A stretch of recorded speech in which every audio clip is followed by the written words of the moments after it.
Պարոն Մելքոնյան, վերջին շրջանում երկրորդ եւ երրորդ նախագահները պարբերաբար հանդիպումներ են ունենում ուսանողների եւ դասախոսների հետ եւ այդ համատեքստում հայտարարություններով են հանդես գալիս։ Նախ Ռոբերտ Քոչարյանը հայտարարել էր, որ այն ինչ տեղի ունեցավ 44-օրյա պատերազմի ընթացքում մեղավորը հայերն են եւ Հայաստանը, եւ որ 2021 թվականից հետո իշխող ուժը որևէ վերազինում բանակում չի իրականացրել եւ այսօր էլ այսպես ասած Ադրբեջանը կարող է իրավիճակից օգտվել եւ հարձակվել գրավել Սյունիքը, Սևանի մի մասը։ Նախ ինչպես կմեկնաբանեք այս հայտարարությունները։ Առաջի հերթին, որ ասում եք ակտիվացել են, հիմնականում ակտիվությունը ես անձամբ վերագրում եմ նրան, որ Գյումրիի ընտրություններից հետո, որ իրենք միացան եւ այսպես ասած հաղթանակեցին եւ քաղաքապետը դառավ իրենց մարդը, իրենք նաեւ հույս ունեն, որ հաջորդ ընտրություններին նորից նույն սցենարով կարող են աշխատել եւ իշխանություն վերցնել, ոնց որ ասենք Գյումրիում վերցրեցին այդ իշխանությունը։ Հիմնական նպատակ էս այդ եմ տեսնում, որ իրանց ակտիվացումը բերում է դրան։ Այսինքն իրենք ուզում են կրկնել այն սցենարը, ինչ տեղի ունեցավ Գյումրիում, այս դեպքում ինչու է Սերժ Սարգսյանը հայտարարում, որ ինքը եւ Քոչարյանը թշնամիներ չեն։ Մենք հիշում ենք, որ Գյումրիի նախընտրական այդ քարոզարշավի շրջանում շատ ակտիվ սկսեցին միմյանց թիրախավորել Սարգսյանի եւ Քոչարյանի ուժերը։ Հիմա ասում են, որ հակասություններ չունեն, Սերժ Սարգսյանը անգամ հայտարարեց, որ իրենք թշնամիներ չեն Քոչարյանի հետ։ Իրանք իրենց դեմքերով չեն գալիս։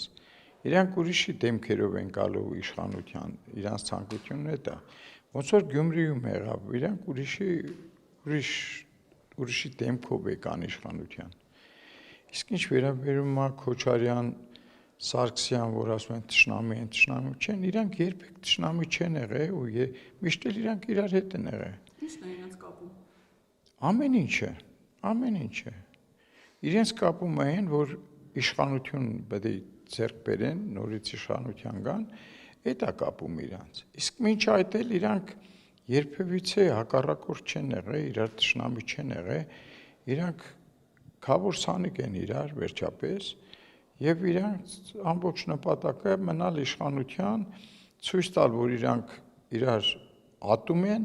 եւ հասարակությանը բաժանել երկու մասի, մի մասը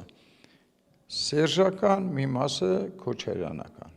Այս ամբողջ նպատակը էս եղել, ոչ թե դա այսօր կամ երեկ էր, սկզբի օրվանից 98 թվականից, երբ որ Քոչարյանը եկավ այստեղ դառավ վարչապետ, այդ ժամանակ արդեն Սերժ Սարգսյանը համակարգում էր, ինքը պաշտպանության նախարար եղել։ Ու իրանք այդ օրվանից իրար հետ աշխատել են, ու այստեղ զարմանում եմ, որ մեր ժողովուրդը այդքան միամիտ է ու մտածում է, որ Սերժ Սարգսյանն ու Ռոբերտ Քոչարյանը իրար թշնամիներ են։ Ոչ, իրանք թշնամի չեն, իրանք նախ բարեկամներ են իրար, ու իրենց նպատակն էլ մեկն է։ Չէ՞ որ այն ժամանակ ասում էին Ղարաբաղյան որոշ անձիկ ասում էին իշխանությունը հազիվ ընկել է մեր ձեռ, մի 150 տարի պահելու ենք, այնից հետո էլ չգիտենք ինչ։ Եվ տեսակ ինչ եղավ 18 թվականին։ Նպատակը իշխանություն վերցնելն է։ Պարոն Մելքոնյան, դուք ասում եք իրենց նպատակը իշխանությունը վերցնելն է, իշխանության գալն է, բայց նույն Սերժ Սարգսյանը օրերս ուսանողների հետ հանդիպան ժամանակ ասաց, որ իրենք չեն բաղձում իշխանության գալ, բայց իրենց նպատակը իշխանափոխության հասնելն է, նաև վերջի շրջանում պարբերաբար խոսում են իմպիչմենտի գործընթացի մասին։ Այսինքն ինչ միտում ունի սա, մի կողմից խոսում են, որ իշխանափոխությունը իրենց համար մեկ օրակարգ է, մյուս կողմից ասում են, որ նախ չունեն վարչապետի տեխնատու եւ չեն ուզում գալ իշխանության։ Իրանք ասում են, չենք ուզում կանք իշխանության։ Ով ասե։ Եթե իշխանությանը հեռացնում են, հեղափոխություն են անում, ումն են այստեղ տնում վարչապետ կամ նախագահ ով ալնելու։ Չունեն իրենք վարչապետի տեխնատու։ Իրանք ունեն, լավ էլ ունեն, իրանք չեն բացահայտում, թե ով ալնելու, ով չին։ Ով է իրենց վարչապետի տեխնատուն ըստ։ Իրանք ունեն, իրանք գաղտնի ծրագրեր ունեն, այնպես չէ, որ իրանք պետք է ամեն ինչը բացահայտեն, դուք էլ իմանաք, թե ով ինչ է։ Ծիծեռնակաբերդում էլ Սերժ Սարգսյանը հայտարարեց, որ իրենք ծրագրեր ունեն, որոնք չեն պատրաստվում բացահայտել։ Ուսանողների հետ հանդիպման ժամանակ հայտարարեց, որ իրավապահ համակարգը կարող է օգնել մեծ ներդրում ունենալ իշխանափոխության հասնելու համատեքստում։ Ինչ ծրագրերի մասին է խոսքը եւ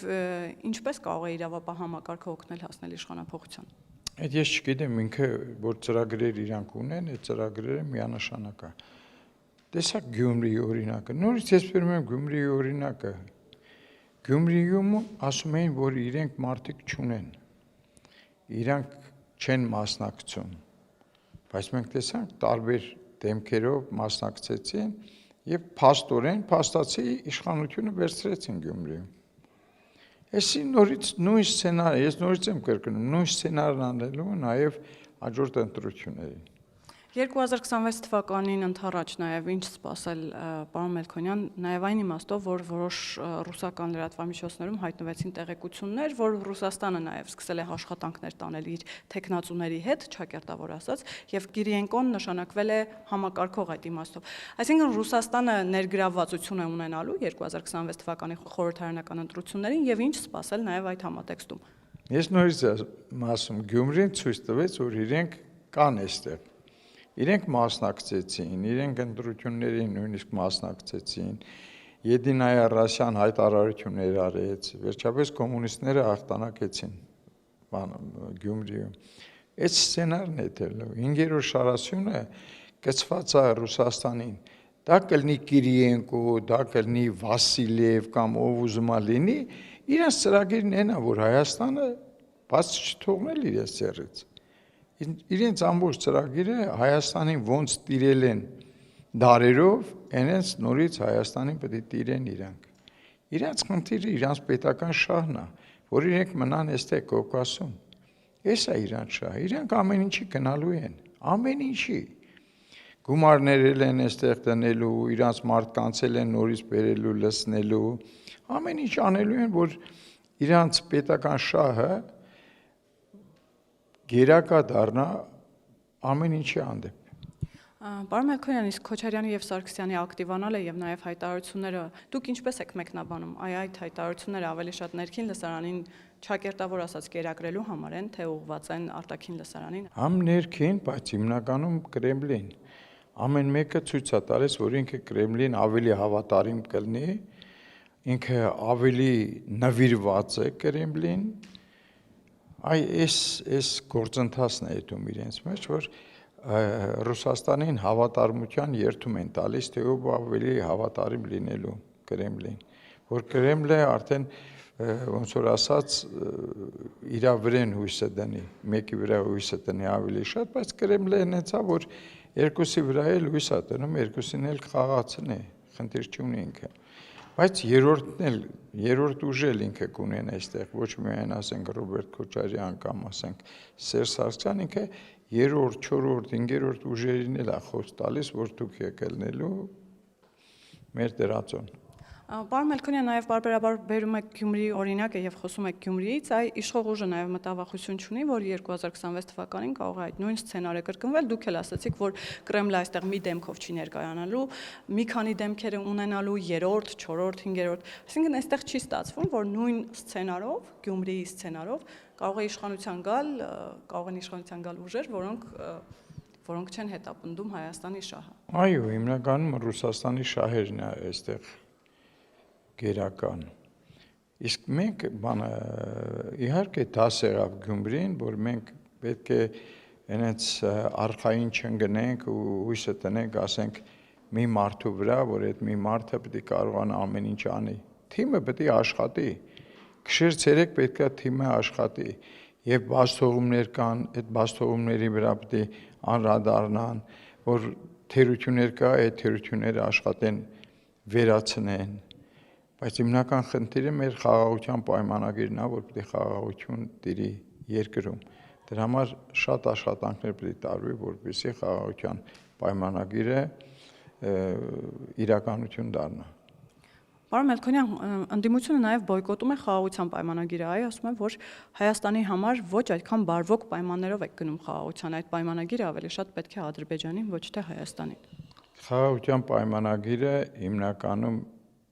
մեզ է պետք Հայաստանին, բայց ընդդիմությունը ցույց է տալիս, որ այդ պայմանագիրը Ադրբեջանի, դες Ադրբեջանը չի ուզում պայմանագիրը կնքի, Ռուսաստանը չի ուզում, որ այդ պայմանագիրը կնքվի, մեկ էլ մեր 5-րդ շարասյունը չի ուզում, որ այդ պայմանագիրը կնքվի, այսինքն իրանք գործում են բոլորը միասին, Դուք չմեկնաբանեցիք, համաձայն եք Քոչարյանի այն դիտարկման եւ մեղադրանքի հետ, որ 44 օրյա պատերազմի մեղավորը Հայաստանն է, հայկական կողմը, որովհետեւ մենք ենք սադրել, մենք ենք հրահրել։ Այս խոսքերից հասկանում ես, որ Քոչարյանը ցույց է տալիս, որ ինքը ինչ որ մի երրորդ երկրի ներկայացուցիչ է, որ ինքը չի եղել այստեղ նախագահ, ինքը բացեի բաց, այ հիմի որ դատավարությունն է գնում Բաքվում, այդ դրանց մեղադրում է, որ դուք եք բան արել, դուք եք պատերազմը սադրել, դուք եք սկսել պատերազմը, հայերը եք սկսել։ Ինքը, չգիտեմ, ինքը ինչ ազգ է Իրան անվանում, եթե ասում է հայերը եք բան արել, սադրել։ Այդ գիտեք ինչ քարտ է տալիս ադրբեջանցիներին։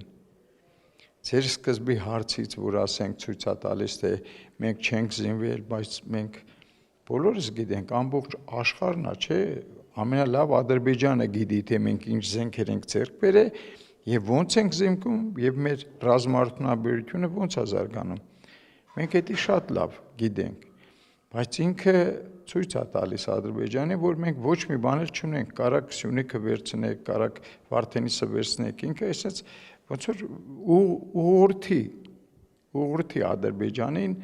որ դու կարակ արխային արձակվեք, մենք ոչ մի բան էլ հայերը ոչ մի բան չեն արել, ձեռք չեն բերել։ Պարոն Մելքոնյան նաև ասում էր, որ իրենց կառուցած տարիներով կառուցած անվտանգային համակարգը եկել ու քանդել եք ու նաև ասաց, որ Ռուսաստանի տակից էլ միջնորդի աթոռը քաշել եք, խոցելի եք դարձրել մեզ այդ իմաստով։ Ուրեմն մեր անվտանգությունը միշտ էլ եղել է Ռուսաստանի ձեռը։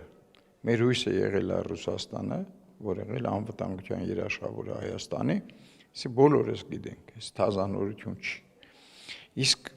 երբ որ այն ժամանակ էլ, երբ որ ուզում էր Ադրբեջանը այդքան զենքեր վաճառում է Սերանում, ինչի համար Հայաստանը կույք արտքի դիմաց ինչքան գործարանների ինքը նվիրեց, որպեսզի խաղաղ լիներ։ Այդ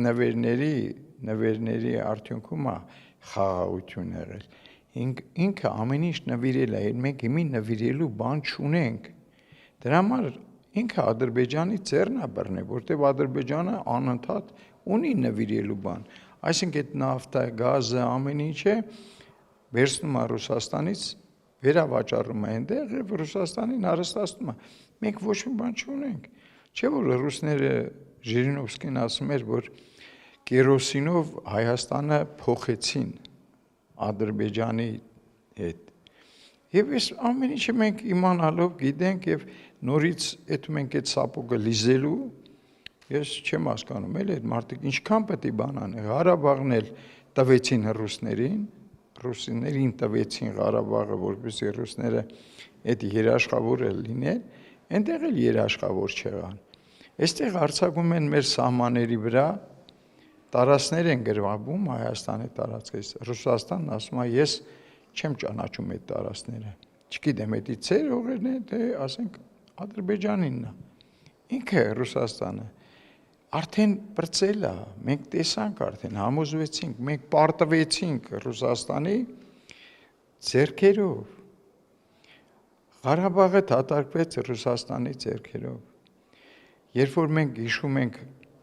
Գետաշենը Շահումյանը ո՞նց եղավ էլի նորից ռուսները մտան այսպես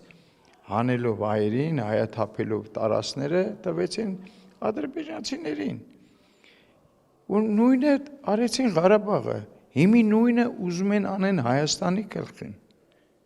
նույնը անում են Հայաստանի գլխին ու մենք այստեղ աթոռակռիվ ենք սկսել էսի աթոռակռիվ է հեղափոխություն չգիտես ինչ աթոռակռիվ իրանք աթոռ են ուզում իրանք վտանգ են սպասում Հայաստանից այս իշխանություններից վտանգ են սպասում ինչ վտանգ այն որ գումարները հետապերվում, ապրանքները հետապերվում, այս ամեն ինչը որ իրանք կարող է բանտում հայտնվեն, այս ամեն ինչը էսա վտանգը։